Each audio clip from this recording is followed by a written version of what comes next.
En toute vérité, 11h midi sur Sud Radio, Alexandre Devecchio. En toute vérité, chaque dimanche entre 11h et midi sur Sud Radio. Sécurité, économie numérique, immigration, écologie. Pendant une heure chaque semaine, nous débattons sans tabou des grands enjeux pour la France d'aujourd'hui et de demain. Cette semaine, nous avons le plaisir de recevoir Giuliano da Empoli, ancien conseiller politique, journaliste, écrivain. Il est l'auteur du Mage du Kremlin, un roman paru cette année chez Gallimard qui connaît un vif succès et qui vient d'être sélectionné pour le prix Goncourt.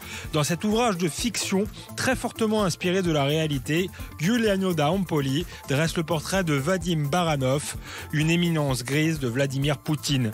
L'occasion de décrypter avec lui le mystère Poutine. Que se passe-t-il dans la tête du maître du Kremlin? Est-il fou ou défend-il une autre vision du monde? Laquelle? Nos démocraties occidentales, technocratiques et marchandes sont-elles armées pour lui faire face? Sur fond de crise économique, sociale et culturelle, un Poutine est-il possible en Europe? Tout de suite les réponses de Giuliano da Empoli en toute vérité.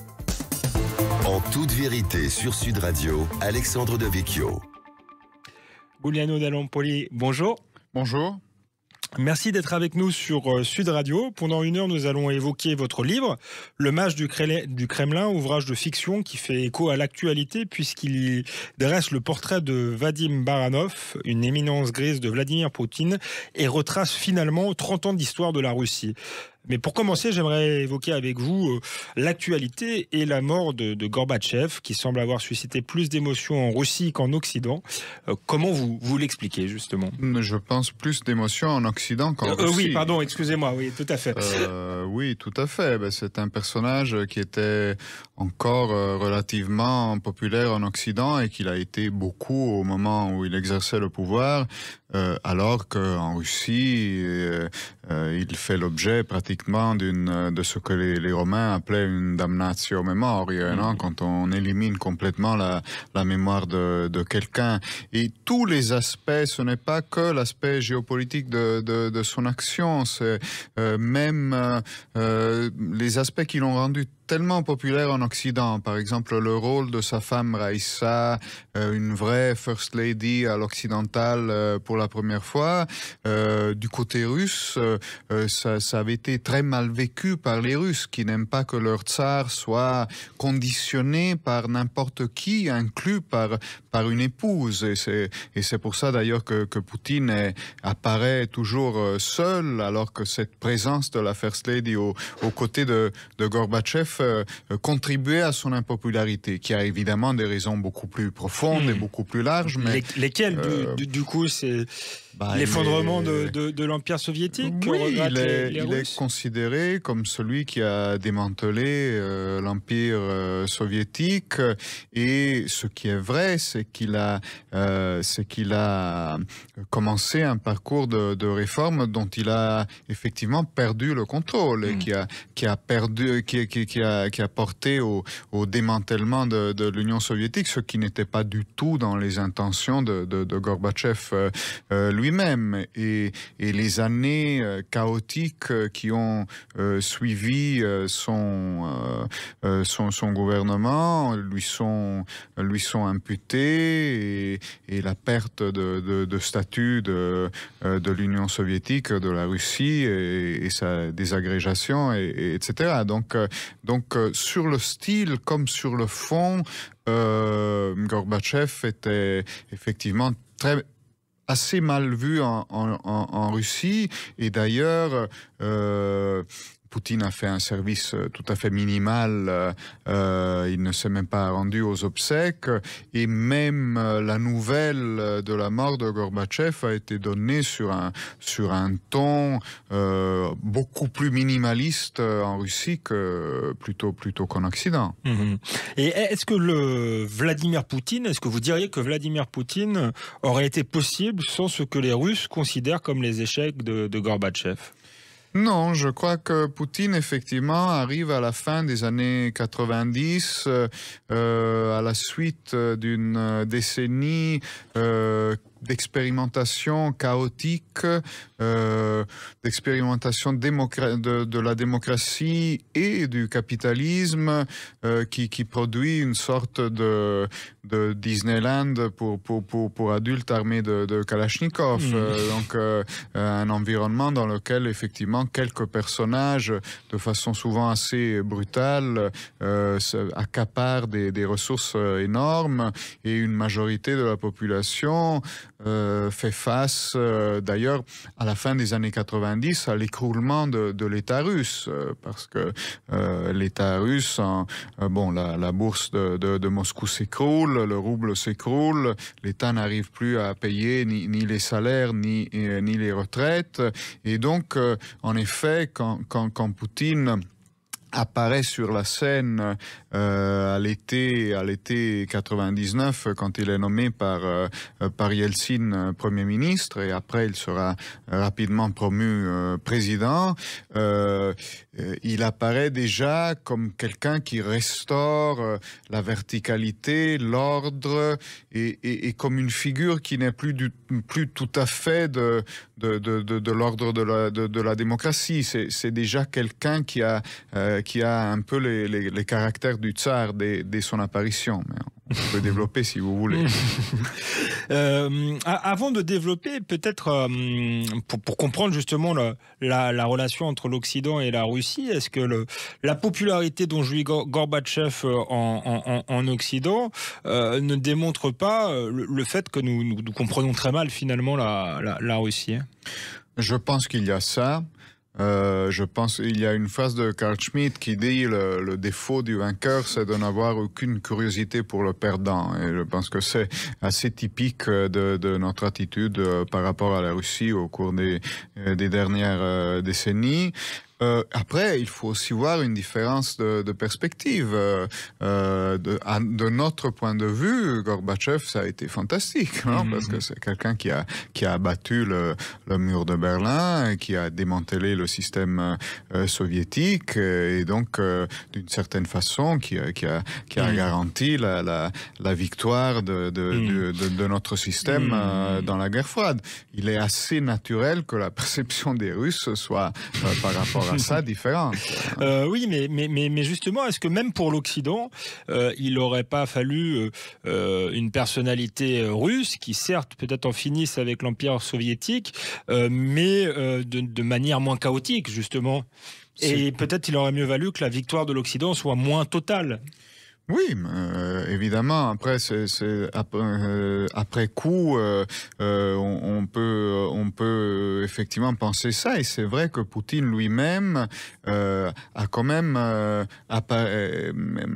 a eu l'apparence pendant assez longtemps, surtout au début de son règne, d'être justement cette solution-là, c'est-à-dire quelqu'un qui serait un peu une combinaison d'un caractère russe et donc avec justement cette verticalité dans l'exercice du pouvoir et dans le rétablissement de l'ordre qui était dans une certaine mesure nécessaire face au chaos des années 90, mais on pensait ou on a voulu croire aussi quand même avec la volonté et le caractère pour s'insérer dans la démocratie, dans la démocratie et plus ou moins dans le système que nous considérions comme le système qui était sorti vainqueur des années de la guerre froide.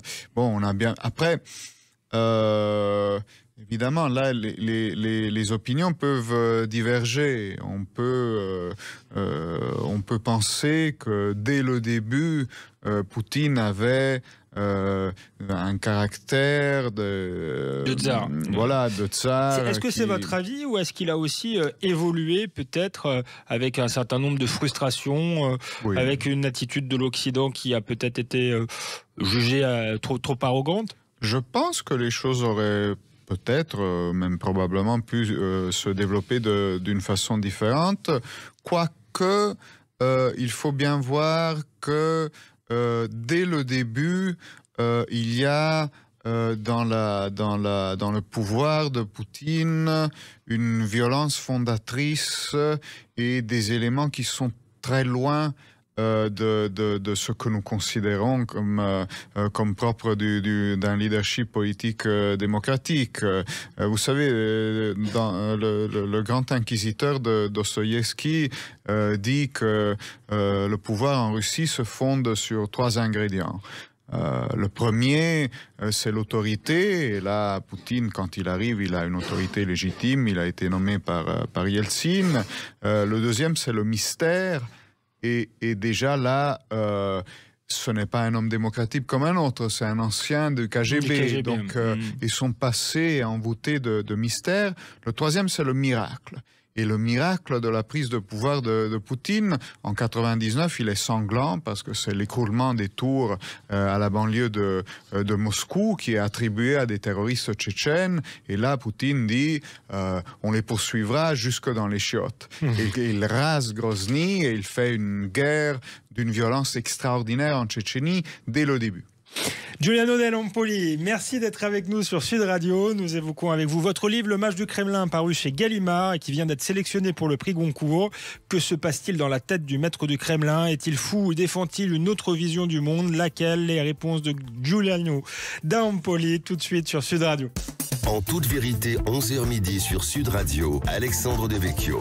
Nous sommes de retour sur Sud Radio avec Giuliano Del Ampoli qui nous parle de son roman Le Mage du Kremlin qui vient d'être sélectionné pour le prix Goncourt.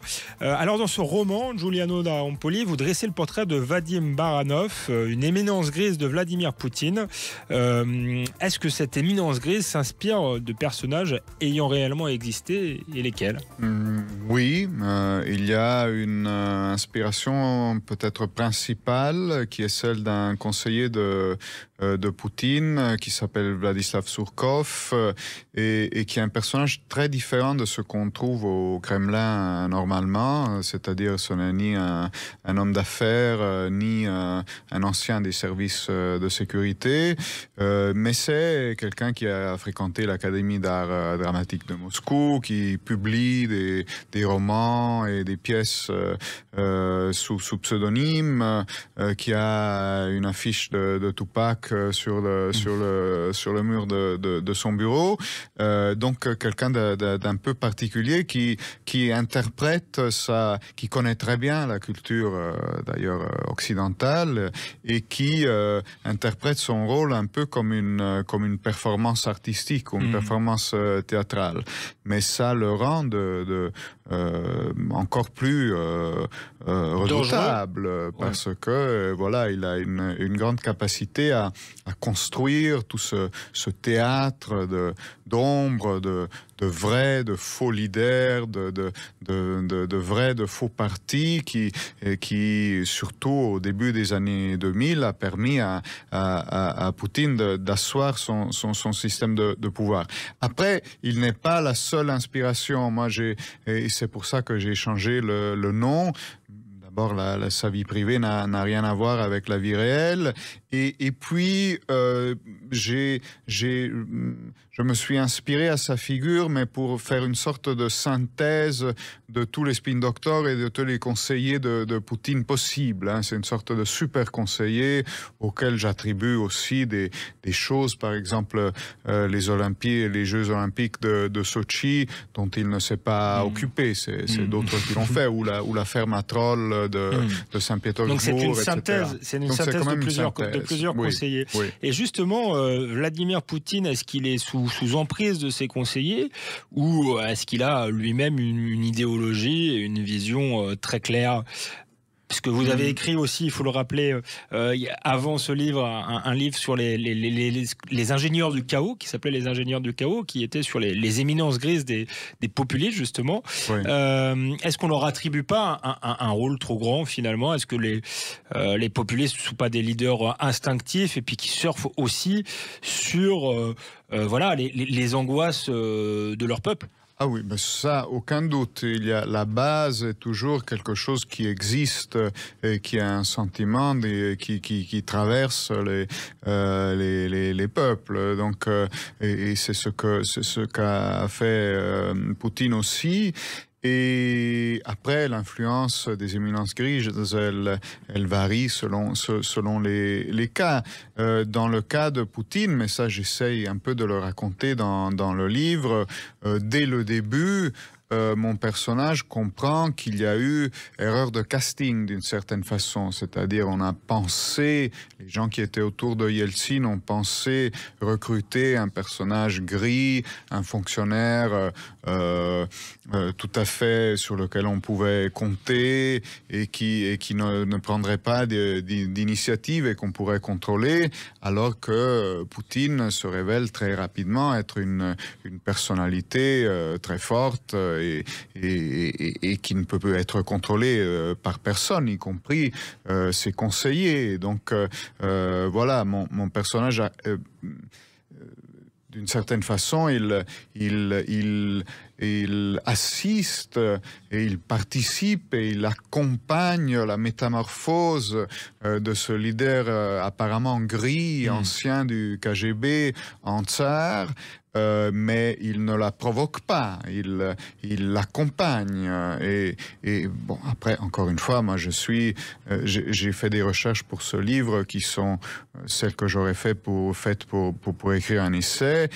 Mais après, il y a un moment où je commence plutôt à imaginer ce qui a pu se passer, à essayer de rentrer dans les têtes de ces personnages. Donc, je n'ai rien inventé, mais j'ai pas mal imaginé. Alors, est-ce que c'est correct? Est-ce que ce ne l'est pas? Je ne sais pas. En tout cas, ça paraît être réaliste et vraisemblable. On y croit énormément. Et justement, ça s'inscrit peut-être un peu en faux par rapport à certains commentaires au moment de l'invasion de l'Ukraine. Beaucoup ont dit Vladimir Poutine est fou. Aujourd'hui encore, certains prétendent qu'il est malade et que ça expliquerait peut-être son attitude. Est-ce que vous y croyez ou est-ce qu'il poursuit un objectif avec une stratégie nourri par une vision du monde?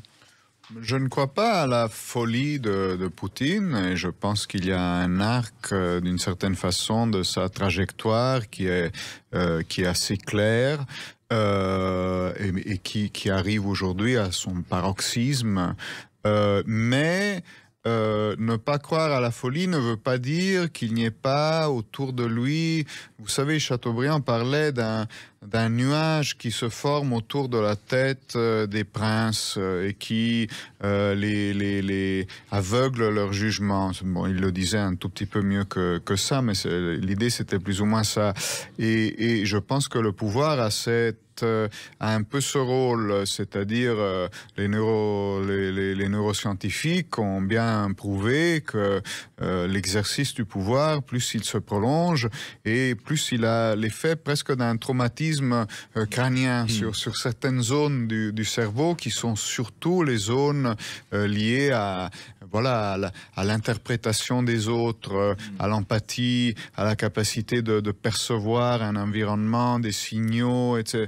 Et Poutine, 22 ans de pouvoir pratiquement absolu, une vie que je décris un peu dans le livre aussi, il vit vraiment très isolé et le Covid a renforcé ça aussi. Donc on ne bascule pas dans la folie, mais on est quand même dans une sorte de folie du pouvoir, ce qui n'est pas exactement la même chose. Alors on attribue à Poutine cette phrase, ceux qui ne regrettent pas l'Union soviétique n'ont pas de cœur, mais ceux qui voudraient le recréer n'ont pas de tête. Alors oui, effectivement, est-ce qu'il a un peu perdu la tête, saisi par une forme d'hubris? Oui, encore une fois, je pense que l'hubris, c'est ce qui menace tous les leaders politiques, d'ailleurs, sous toutes les latitudes, et plus ça dure et plus ça empire. Il faut bien voir que pendant 20 ans, et surtout ça s'est accéléré pendant les 10 dernières années, les initiatives stratégiques de Poutine sur la scène du monde et pour restaurer l'autorité russe sur la scène du monde ont eu un succès extraordinaire. C'est-à-dire, il y a eu un moment où tout lui réussissait, même au-delà de ses attentes, parce que justement, évidemment, l'élection aux États-Unis a été considérée comme un de ses grands succès. Après, on sait qu'il de Donald Trump, on rappelle même. Voilà, l'élection de Donald Trump. Après, on sait qu'il y a eu des interférences russes, de là attribuer l'élection de Trump à l'action russe. Franchement, il y a un pas que je ne franchirai personnellement pas, mais tout ce qui fait croire au pouvoir la croit véritablement. Et donc le fait qu'on ait dit et qu'on ait pensé que Trump était dans la poche de Poutine, ça a contribué à accroître son aura. Sa mégalomanie aussi. Et sa mégalomanie aussi, et sa conviction, je crois, assez profonde, qui aujourd'hui est très importante, que ce qu'il appelle l'Occident collectif est faible. Et donc là, même aujourd'hui, où ça se passe évidemment plutôt mal pour lui par rapport... Ce que j'allais vous demander, est-ce que c'est pas le coup de trop, malgré la faiblesse possible, réel de l'Occident? Est-ce que Vladimir Poutine n'a pas été trop loin cette fois-ci? Je pense qu'il a été trop loin et qu'il a tout à fait sous-estimé les obstacles qu'il aurait trouvés par rapport à la résistance, premièrement de l'Ukraine, de son président, et puis à la réaction justement de l'Occident collectif. Mais même face à une erreur quand même tout à fait évidente dans sa démarche, et qui a produit des résultats pour lui beaucoup plus durs et catastrophiques de ce qu'il imaginait. Et pourtant, je pense qu'aujourd'hui, il pense encore pouvoir y trouver son compte, parce que d'un côté, à l'intérieur, on voit bien qu'il consolide son pouvoir de façon aujourd'hui brutale, donc en éliminant toute forme d'opposition. C'est ce que j'allais vous demander. On a commencé par dire que Gorbatchev était impopulaire en Russie, que Poutine avait restauré une forme de verticalité et d'autorité. Est-ce qu'il est toujours aussi populaire? Est-ce qu'on peut considérer que l'opinion russe est totalement manipulée? Qu'en est-il selon vous Je pense que sa popularité a baissé. Évidemment, on ne peut pas vraiment se fier aux sondages qui sont publiés là-bas, mais mon impression est que sa popularité baisse aussi parce qu'il faut bien voir qu'elle était liée à une forme de démobilisation, la popularité de Poutine. C'est-à-dire, c'est quelqu'un qui est arrivé, qui a rétabli un certain ordre, y compris un certain ordre économique, et qui a dit « Ne vous occupez de rien, moi je m'occupe de la politique et vous faites vos affaires ». Et aujourd'hui, il dit le contraire, parce qu'aujourd'hui, il essaie de mobiliser les Russes dans une guerre que une large majorité d'entre eux, j'ai l'impression, ne trouve pas naturelle. Évidemment qu'il a des soutiens, mais je pense qu'il a beaucoup de difficultés à emporter la majorité de la population russe dans cette guerre. Ce qu'il y a en Russie, comme toujours, c'est plutôt une forme d'apathie, de résignation. Mais ça rend la mobilisation difficile, et c'est pour ça d'ailleurs qu'il ne mobilise pas encore dans la conscription militaire largement les jeunes militaires russes, parce que ce serait un risque que l'opinion se retourne contre lui et d'être affaibli de manière interne. Julien Nona-Ampollet, merci d'être avec nous sur Sud Radio. Nous décryptons avec vous le mystère Poutine. Nos démocraties occidentales, technocratiques et marchandes sont-elles armées pour lui faire face? On en discute après une courte pause, en toute vérité, avec vous. On rappelle que vous êtes l'auteur du Mage du Kremlin aux éditions Gallimard. En toute vérité, 11h midi sur Sud Radio, Alexandre Devecchio. Nous sommes de retour sur Sud Radio avec Giuliano da Empoli. Nous évoquons avec lui son livre Le Mage du Kremlin, paru chez Gallimard, qui vient d'être sélectionné pour le prix Goncourt. L'occasion aussi de décrypter le mystère Poutine et peut-être même la situation géopolitique actuelle. Dans votre livre, vous montrez que Poutine pense que l'Occident est faible et que peut-être effectivement les démocraties libérales, très technocratiques, très fondées sur l'économie, n'étaient pas forcément armées pour comprendre Vladimir Poutine. Est-ce que c'est pas tout simplement le monde post-chute du mur de Berlin, avec l'illusion de la mondialisation heureuse, qui est en train de disparaître peut-être définitivement?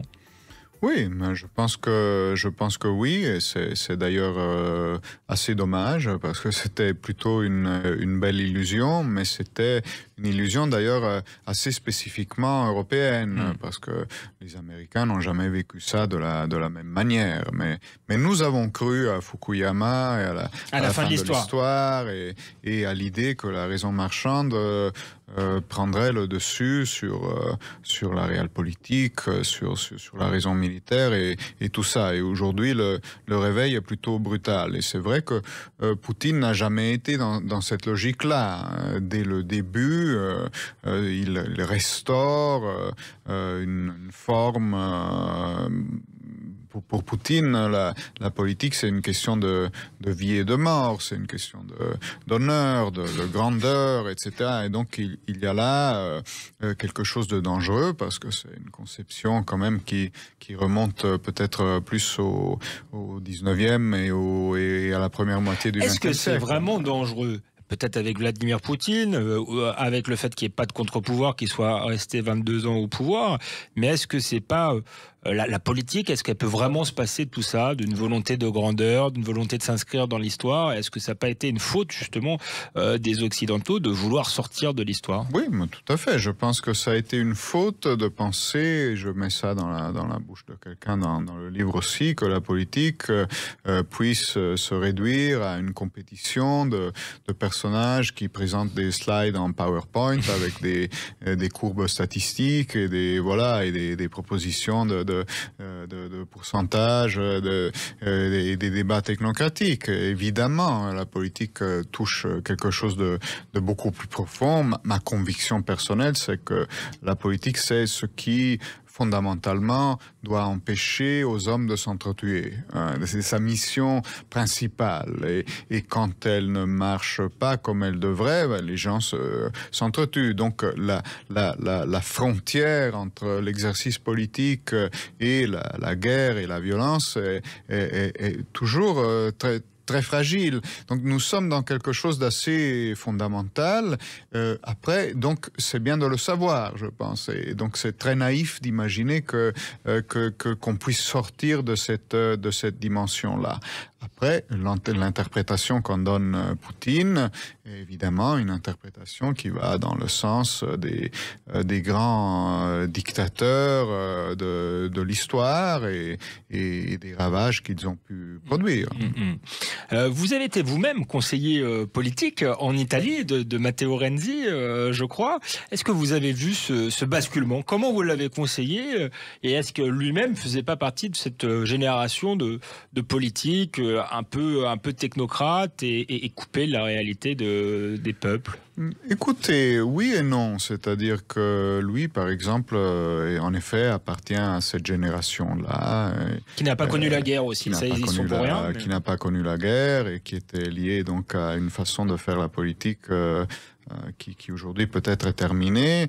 Mais ce qui a été passionnant dans mon expérience, j'ai conseillé d'autres hommes politiques avant et après, mais dans le cas de Renzi, ce qui était passionnant, c'était cette animalité politique. Ouais, c'était un vrai, voilà. Du coup, c'était pas du tout un technocrate, c'était quelqu'un qui avait un vrai instinct politique et j'ai, entre autres choses, appris à ses côtés ou simplement en l'observant. D'ailleurs, ça me donne un peu la conviction que j'ai aujourd'hui que, vous voyez, certaines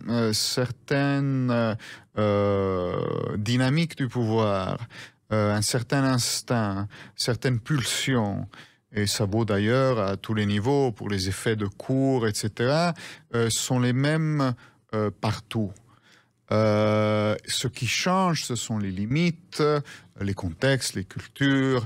Et donc en Russie, il va y avoir beaucoup moins de limites aux pulsions des hommes de pouvoir par rapport à ce que nous pouvons avoir en France, en Italie ou ailleurs. Mais les mécanismes sont un peu les mêmes. Et ça, c'est un peu l'idée qui est au fond de mon livre aussi. Vous voyez, évidemment, j'ai pas mal étudié la Russie. Mais après, j'ai projeté sur le monde russe et sur Poutine et son rapport à sa cour, etc., des choses que j'ai pu observer dans d'autres contextes. Et donc, voilà, c'est pour ça aussi que le livre est un livre sur la Russie, mais avant d'être ça, c'est un livre, à mon avis, plutôt sur le pouvoir. Un pouvoir qui corrompt, mais aujourd'hui, justement, face à un monde peut-être dangereux, où il y a Vladimir Poutine, mais il y a aussi le régime chinois, il y a aussi Erdogan en Turquie, avec peut-être des rêves impérialistes, hein, que ce soit chez les Turcs ou chez les Chinois. Est-ce que l'Europe n'a pas mis trop de contre-pouvoirs finalement aux politiques et du coup n'est pas armée pour faire face? Bon, premièrement, en effet, c'est pas que des contre-pouvoirs formels d'ailleurs, c'est même des contre-pouvoirs qui sont moraux, le politiquement correct. Il y a toutes sortes, même simplement justement dans la société, dans les médias, dans les nouveaux médias, il y a beaucoup de choses. Ce qui frappe, par exemple, Poutine, c'est quelqu'un qui a jamais été sur Internet de sa vie. Alors ils ont utilisé Internet pour faire des opérations chez nous, mais Poutine lui-même n'est certainement pas sur Internet. Mais donc il y a ça, mais il y a surtout cette illusion terrible que nous payons aujourd'hui, que le hard power, comme disent les Américains, donc que le pouvoir est donc fondamentalement militaire et économique, mais surtout militaire, soit quelque chose de dépassé, d'un peu ringard même, non? Et ça, c'est quelque chose que nous payons aujourd'hui de façon tragique, parce que notre dépendance et notre faiblesse face aux États-Unis est criante. C'est-à-dire que cette crise-là, elle fait rebasculer l'Europe, malgré tout ce qui a pu être dit en termes d'autonomie stratégique. On rebascule. Et d'un point de vue stratégique, le triomphe américain est complet. Donc vous battez en brèche, vous, l'idée que justement cette crise va permettre un sursaut européen. Vous pensez au contraire que l'Europe va être peut-être encore plus marchande et encore plus inféodée aux États-Unis? Je ne sais pas si elle sera... Non, je pense qu'il y a une réaction où en Europe aujourd'hui on se rend compte que la logique marchande ne fonctionne plus quand même. Ne va pas pouvoir résoudre tous les conflits du monde et la mondialisation elle-même, elle ne s'arrête pas, mais elle prend une tournure de plus en plus politique et avec ces blocs qui se constituent, qui ne sont pas la guerre, ce n'est pas bipolaire, c'est beaucoup plus complexe que ça. Donc on en prend conscience, mais c'est vrai qu'on en prend conscience très tard. Et donc on voit bien que l'Allemagne décide pour la première fois d'investir sur la défense, etc. Mais ça prendra beaucoup de temps et pour l'instant, la vulnérabilité, la faiblesse stratégique européenne sont tout à fait impressionnantes. Et pour rétablir un peu d'autonomie stratégique, et disons-le, de souveraineté. Est-ce que vous croyez, comme Emmanuel Macron, que ça passe par une souveraineté européenne, ou est-ce que ça passe tout simplement par l'addition de souveraineté nationale ? Écoutez, alors moi je suis un Européen très convaincu, c'est-à-dire même simplement comme c'est souvent le cas, pour des raisons biographiques, parce que il n'y a pas eu beaucoup d'efforts de la part de l'Union européenne et de la communauté européenne avant elle pour développer un sentiment et une adhésion européenne. Donc ceux qui l'ont, en général, sont des personnes comme moi, qui l'ont simplement parce que, pour des raisons biographiques, ils ont traversé plusieurs pays. On peut être européen sans forcément être favorable à l'Union européenne. Pardon ? Je dis, on peut être européen sans être forcément favorable à la politique de l'Union européenne. Oui, non, tout à fait. Moi, j'ai des désaccords très, très, très forts avec la politique de l'Union européenne, mais je crois quand même en un futur européen. C'est-à-dire, j'ai très peur des dynamiques de... Regardez ce qui se passe avec la Grande-Bretagne. Dès qu'on sort de cette logique d'entente, on rentre dans une logique qui est une logique de conflit et qui évidemment n'a pas tout à fait une nature militaire aujourd'hui, mais qui pourrait l'avoir. Déjà les conflits qu'il y a eu dans la mer, disons dans la Manche. Dans la Manche sur la question des migrants. Voilà, il y a eu un moment où ça prenait presque une dimension militaire. Évidemment, aujourd'hui c'est difficile à envisager, mais vu l'histoire de l'Europe, j'ai vu justement que l'histoire ne passe pas, parce que les pulsions et les logiques du pouvoir restent toujours les mêmes. Une Europe qui se diviserait verrait à nouveau apparaître le risque de la guerre. Justement, ce sera le thème de la dernière partie de l'émission, Giuliano d'Ampoli. Merci d'être avec nous sur Sud Radio. On se demandera finalement si sur fond de dépression économique, sociale et culturelle, de montée de ce qu'on appelle les populismes, un Poutine est possible en Europe. Giuliano d'Ampoli nous répond dans la dernière partie de En toute vérité sur Sud Radio. En toute vérité, 11h midi sur Sud Radio, Alexandre Devecchio.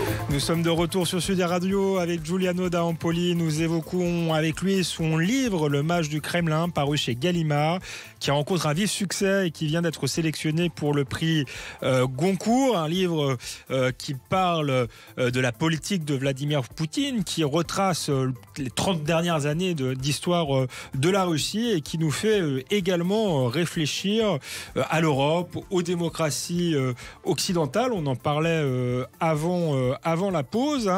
Giuliano d'Ampoli, vous considériez même que le risque de guerre n'était pas totalement exclu en Europe. Est-ce que c'est pas la faiblesse aussi qui conduit à la guerre ? Oui, c'est une forme de faiblesse. Ce sera par exemple la faiblesse russe qui portera à prolonger la guerre en Ukraine. On voit bien que si Poutine avait eu la force d'imposer son ordre à l'Ukraine, il l'aurait fait, et c'était le calcul initial de l'offensive militaire du 24 février. On voit bien que ce ne sera pas possible, et comme ce n'est pas possible, je pense que Poutine aura intérêt et ne fera que propager le chaos le plus longtemps possible. Si vous ne pouvez pas imposer votre ordre, vous essayez au moins d'infliger le chaos aux autres. Il infligera le chaos à l'Ukraine et au reste de l'Europe s'il en aura la possibilité. Dans votre livre, on voit que la guerre de Tchétchénie a été décisive, notamment face au terrorisme islamiste en Russie. Ça a permis à Vladimir Poutine d'asseoir son pouvoir. Est-ce que les Européens, justement, face à cette menace islamiste, qui ont été aussi frappés par le terrorisme, n'ont pas eu une forme de naïveté? Est-ce qu'ils ne laissent pas le chaos aussi s'installer sur leur continent, indépendamment des menaces extérieures? Disons que notre système, la façon dont il a été bâti et dont il s'est développé après la chute du mur, est effectivement un système dans lequel il est très facile de semer le chaos, hein, parce que c'est un réseau très largement horizontal, avec en effet très peu de verticalité, et donc à tous les niveaux, que ce soit au niveau d'offensive d'information simplement, ou de campagne d'information et de terrorisme de l'information, ou que ce soit le terrorisme dans sa forme physique, nous sommes très vulnérables par rapport à tout ça. Je ne suis pas convaincu que la restauration d'une verticalité soit la meilleure réponse à ça. Bon, ça a été la réponse russe. Ça appartenait un peu plus à la tradition russe, même récente. Mais est-ce qu'il n'y a pas un équilibre? Nôtre. Est-ce que l'un des enjeux de l'Europe aujourd'hui, c'est justement de trouver un équilibre entre verticalité et horizontalité? Alors, on n'est plus à la même époque qu'après la Seconde Guerre mondiale, mais Churchill ou De Gaulle étaient des démocrates, je crois, et se sont battus pour la démocratie. En même temps, c'était des nationalistes et des gens qui avaient une certaine autorité. Encore une fois, alors moi je suis parfaitement d'accord sur l'idée que un leadership politique aujourd'hui, justement, ne peut pas consister à montrer des slides en PowerPoint, mais doit s'appuyer sur quelque chose de beaucoup plus profond. Il doit aller toucher quelque chose de plus profond dans le sentiment d'un peuple, et c'est ce que font d'une certaine façon des leaders nationaux populistes qui ont fait leur apparition au cours des dernières 15 années un peu à travers l'Europe, et qui ont justement pu exploiter le fait que les leaders, disons, plus modérés vivaient de cette illusion technocratique de... Oui, donc c'est ma question. Est-ce que les populistes, vous avez écrit un livre avant celui-ci qui s'appelait Les ingénieurs du chaos. Oui. Est-ce que ce sont les ingénieurs du chaos, ou est-ce que c'est un début de réponse au chaos, justement? Je pense que c'était une réaction, mais personnellement, je ne pense pas que ce soit la solution. C'est-à-dire que je pense que les leaders, disons, plus modérés, et les nouvelles générations de ces leaders ont intérêt à apprendre cette leçon-là. Et donc, eux-mêmes vont devoir mobiliser à un niveau qui aille justement au-delà de simplement d'intérêts calculés de façon comme ça très technique. Ils vont devoir de nouveau aller mobiliser des émotions beaucoup plus profondes. Et ça, les leaders nationaux populistes ont su le faire aussi. Ils ont su investir des thèmes qui n'étaient pas traités par les leaders modérés, et notamment l'immigration et l'insécurité. Mais je ne pense pas qu'ils apportent les bonnes réponses. Ouais, donc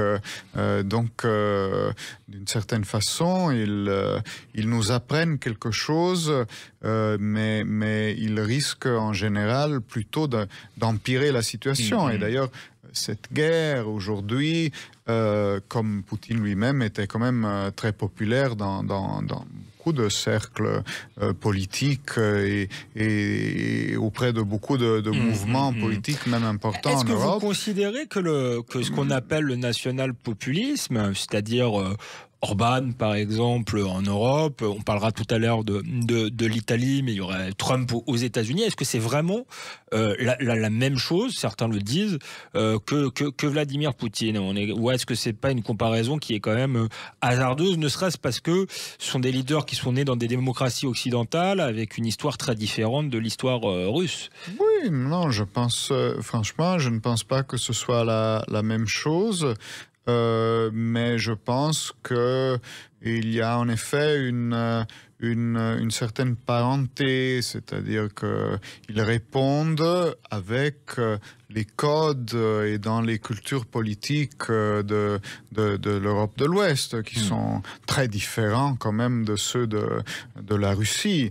Mais ils répondent à un désir et un besoin justement de restauration d'autorité sur toute une série de plans.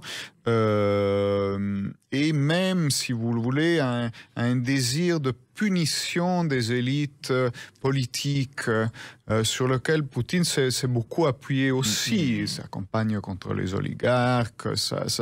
Et chez nous aussi, en France, en Italie et ailleurs, il y a un très grand désir de punir les élites politiques traditionnelles qui auraient manqué à leur devoir. Et pour terminer, je ne peux pas résister à vous poser une question sur l'Italie, parce que vous avez été conseiller politique, vous êtes d'origine italienne. Comment vous voyez ces élections avec la percée de Meloni, la droite finalement réunie autour de Meloni, de Salvini aussi, qui apparaît presque moins dur sur sa ligne politique. Est-ce que c'est pas un échec justement d'une politique technocratique avec le fait que Draghi, qui est un banquier, ancien patron de la BCE, ait été choisi pour gouverner sans être élu d'ailleurs? Oui, mais vous savez, on appelle ça le technopopulisme. Il y a une spirale, c'est-à-dire que la technocratie effectivement renforce le populisme et de temps en temps le populisme, surtout en Italie, rebascule et reporte à la technocratie. Dans ce cas spécifique, je pense qu'il y a un bon argument et un mauvais. Le mauvais argument, c'est le retour du fascisme en Italie. Vous n'y croyez pas? Moi, j'y crois pas. Il y aura dans 4 ans, dans 5 ans, de nouvelles élections en Italie. Elles seront libres comme celles qui se déroulent actuellement. Donc moi, je n'ai pas ce type de préoccupation. Par contre, Meloni, avec un style beaucoup plus tranquille par rapport à Salvini, mais avec un agenda au fond assez similaire. On est justement plutôt dans le dépassement de la démocratie libérale, dans un projet différent qui est plus inspiré de Orban, à mon avis, que de Mussolini. Mais Orban aussi. Ouais. Merci Giuliano D'Ampoli, c'était passionnant, j'étais ravi de vous recevoir. On se retrouve la semaine prochaine pour un nouveau numéro de En toute vérité, et en attendant, les informations sur Sud Radio. Merci, à bientôt. En toute vérité sur Sud Radio, Alexandre Devecchio.